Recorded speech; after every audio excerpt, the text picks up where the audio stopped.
Ассалаумағалейкум қыздар. Бүгін біз сіздермен бірге үй жағдайында қантсыз мороженое дайындайтын боламыз.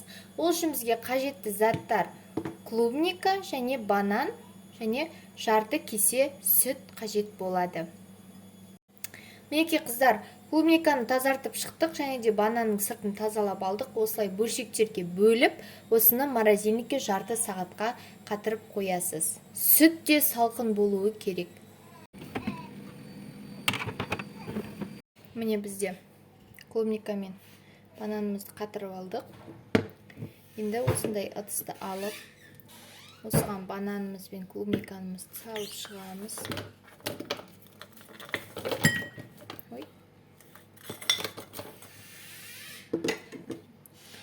Және де кішкене сүтті құйып, осыны блендермен езіп аламыз.